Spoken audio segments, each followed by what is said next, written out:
Welcome to the WTF Podcast. I'm Molly Smith, and I am on a mission to equip 1 million people with the tools to recognize when they're in the funk, but more importantly, how to pivot out of it. By tuning in today, you have joined me on this mission, and I'm so glad you are here. Friends, sometimes the funk shows up when everything should feel amazing. When the dream you've worked so hard for is finally taking off, but life behind the scenes is quietly falling apart. That's the space my guest today found herself in. As Cassandra was writing and launching her book, her long-term relationship was unraveling in ways she never saw coming. What followed was a season of heartbreak, healing, and ultimately a return to her own strength and truth. Today, we are exploring what it looks like to keep standing in your light, even when the world around you starts to dim. Please join me in welcoming Cassandra Love Lambert to the WTF Podcast. Hey, girl, how are ya? Hey, oh my God, you're so awesome at the intro. Thank you so much, Molly. Hey, girl, your story. I'm so glad that you're here. It feels like we were just together. We were together at the end of July for a Yeah, couple of days. So much fun. so So fun. much fun. I Mhm. love it. Okay, show us your book. You held it up there. I know, Vanna White. We Amazing. always wanted to have that role once, so here we go. Yes, I love it. I love it. Okay, so you wrote the book. Tell us about what you were doing for the launch and all of those things, and then what was going on behind the scenes. So it's interesting because when I was writing my book, I got stuck at one point because I wasn't sure how the ending was going to go. Because I'm like, dang, we're still in this interesting place with the relationship. Because I was writing about my relationship I had been in for the last 3.5 years. And like, we were still in it. Like, we were going to therapy. We were trying to work through some things, trying to learn how to repair after conflict. And conflict just like the relationship was really tumultuous anyways, due to his past trauma, due to my past trauma, and due to things that I wasn't aware of. Obviously, that came to light. Yeah, so I got really stuck for months actually. And then I could just sense like something about my book being birthed, something about it being published. Things are not going to be the same after. I could feel it in my bones. I Yeah. didn't know what it was, but intuition was huge and loud.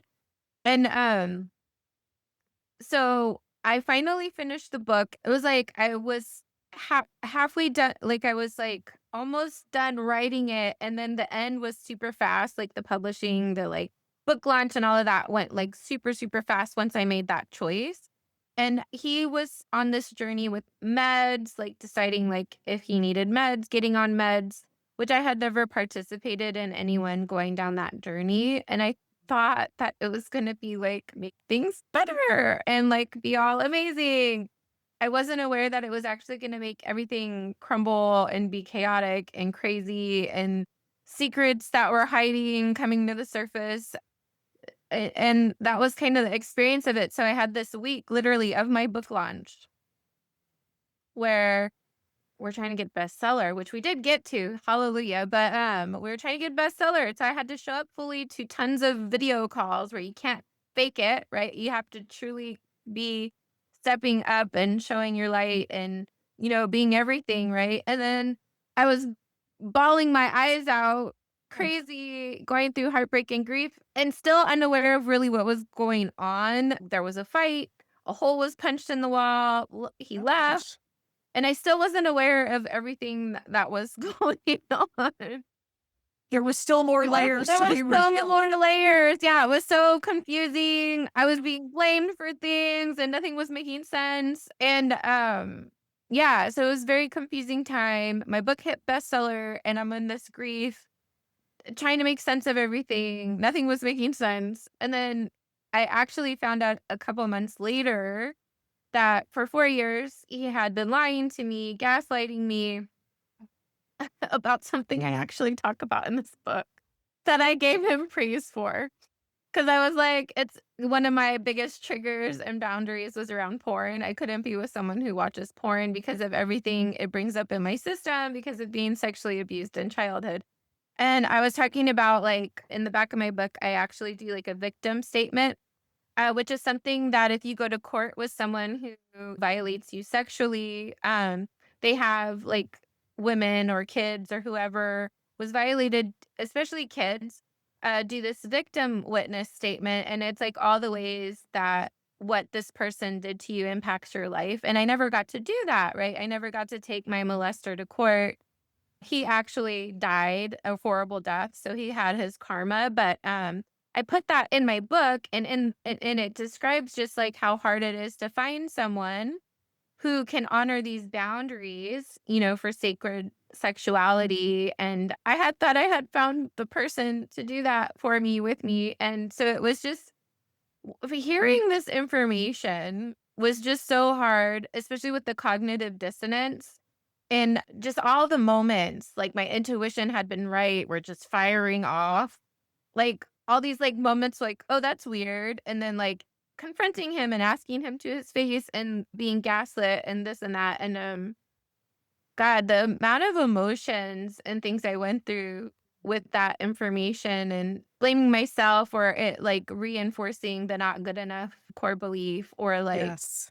really attacking like what I look like. Oh, it's because I don't look like this or because I don't look like that. Or even, oh, it's because I don't do that or I do that. Like just completely tearing myself apart Yeah.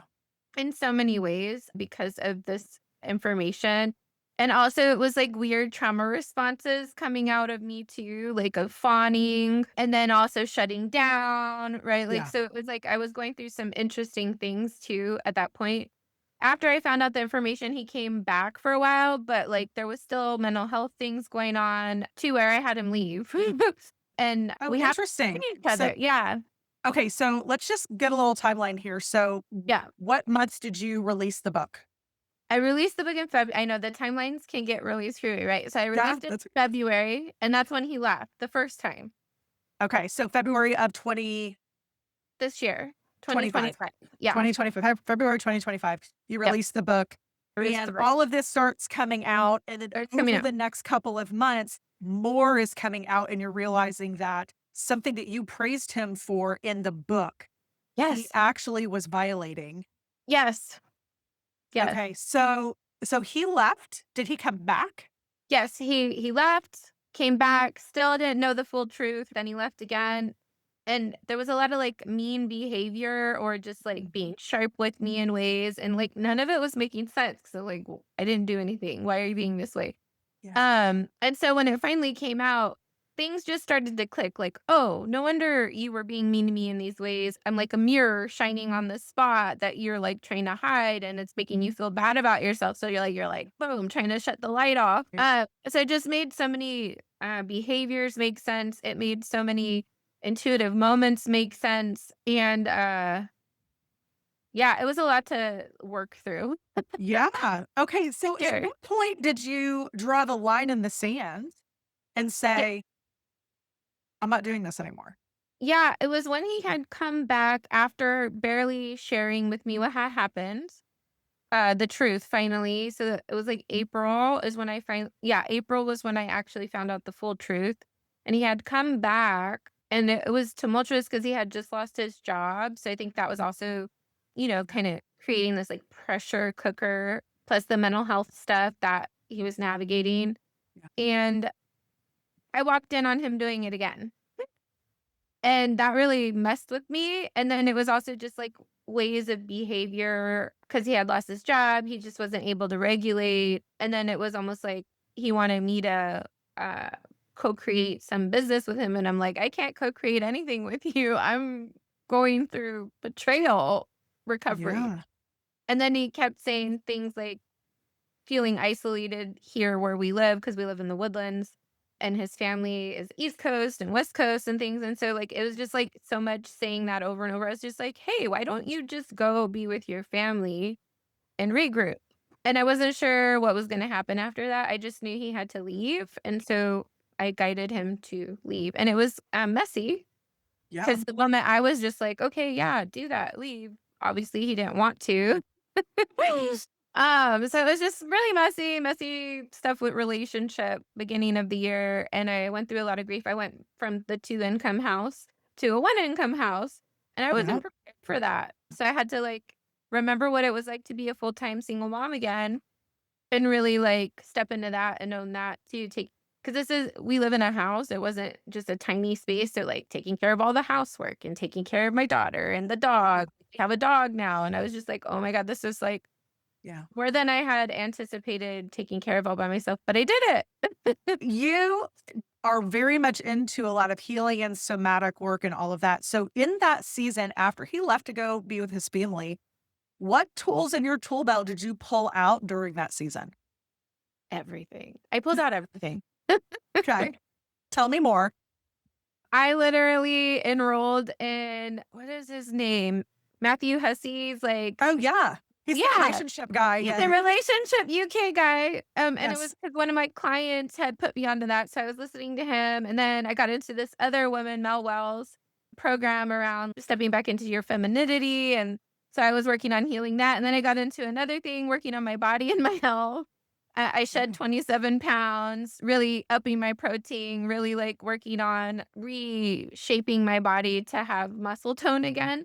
So I did all of those things. And then obviously I was doing EFT tapping and doing my brain spotting and meditating. And I leaned into community more and more, told people what I was going through. Yeah, but I just gave it everything I got. So I was eating healthier, making sure I got my workouts in, even if I didn't feel like it, all the things.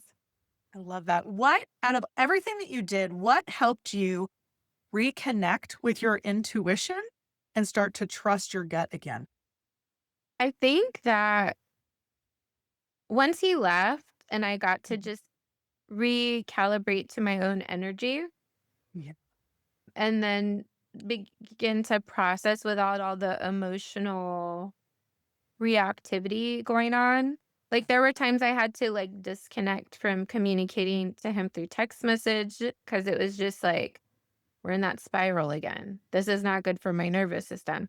Like, I had to become more mama bear with my energy and, like, sometimes like, also some behaviors of threatening things I just stopped tolerating it. So anytime that happened, I'd make another boundary and like create a little bit more distance because I'm just like, Yeah. no, pause. I'm not doing that, which was Yeah. hard because the little anxious girl in me wanted to just, come right back and fun and this and that. My mama bear adult self kind of took over.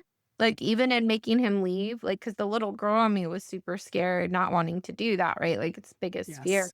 But the mama bear in me was like, no, he needs to go. Hit the road. Yeah. Yeah. And so it Yeah. was just like the consistency, being consistent with my daily practices, Mhm. and the space and really taking care of myself because that's love. That's self-love is really taking care of yourself.